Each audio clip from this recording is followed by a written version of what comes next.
আজিকরে কর্মবিরতিতে অন্য জুনিয়র ডাক্তাররা সুপ্রিম কোর্টের নির্দেশের পরেও কর্মবিরতিতে অন্য রয়েছেন জুনিয়র ডাক্তাররা।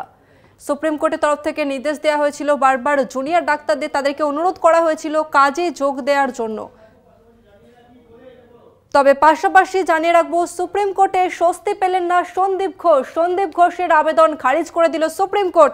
সিবিআই তদন্তের নির্দেশকে চ্যালেঞ্জ করে সুপ্রিম কোর্টে মামলা করেন সন্দীপ ঘোষ। হাইকোর্টের নির্দেশে হস্তক্ষেপ করল না সুপ্রিম কোর্ট। অর্থাৎ সন্দীপ ঘোষ তিনি হাইকোর্টের নির্দেশকে চ্যালেঞ্জ করে গিয়েছিলেন সুপ্রিম কোর্টে এবং সুপ্রিম কোর্টের পক্ষ থেকে সেই মামলা খারিজ করে দেওয়া হলো।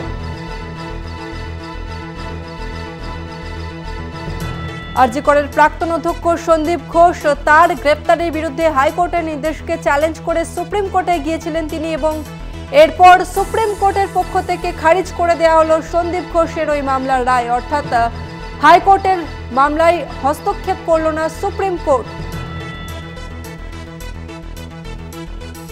সুপ্রিম কোর্টে স্বস্তি পেলেন না সন্দীপ ঘোষ। সন্দীপের আবেদন খারিজ করে দিল সুপ্রিম কোর্ট।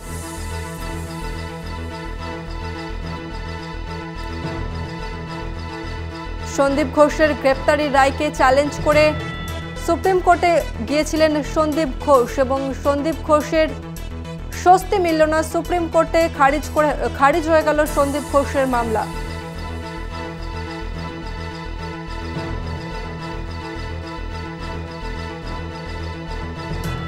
সুপ্রিম কোর্টে স্বস্তি পেলেন না সন্দীপ ঘোষ। সন্দীপ ঘোষের আবেদন খারিজ সুপ্রিম কোর্টে। সিবিআই তদন্তের নির্দেশকে চ্যালেঞ্জ করে মামলা করেন সন্দীপ ঘোষ। আর সুপ্রিম কোর্টে গিয়েই ধাক্কা খেলেন সন্দীপ ঘোষ। হাইকোর্টে যে মামলা, সেই মামলাতে হস্তক্ষেপ করল না সুপ্রিম কোর্ট। অর্থাৎ সুপ্রিম কোর্টে স্বস্তি পেলেন না সন্দীপ ঘোষ।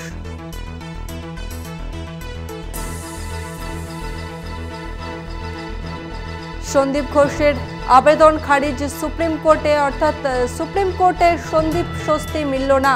সিবিআই তদন্তের নির্দেশকে চ্যালেঞ্জ করে সুপ্রিম কোর্টে মামলা করেছিলেন আরজি করের প্রাক্তন অধ্যক্ষ সন্দীপ ঘোষ এবং সেই মামলাতেই ধাক্কা খেল সন্দীপ ঘোষ।